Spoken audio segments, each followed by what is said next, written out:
Si Vicky White ay prison guard sa Lauderdale County, Alabama. Kilala siya bilang pinakamapagkakatiwalaang gwardiya sa kulungan at marami na itong nakamit na parangal.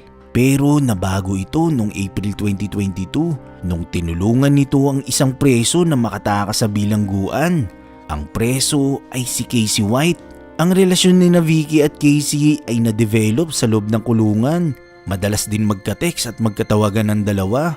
Nang pinatakas ni Vicky si Casey ay ginamit pa nito ang police car bilang getaway car.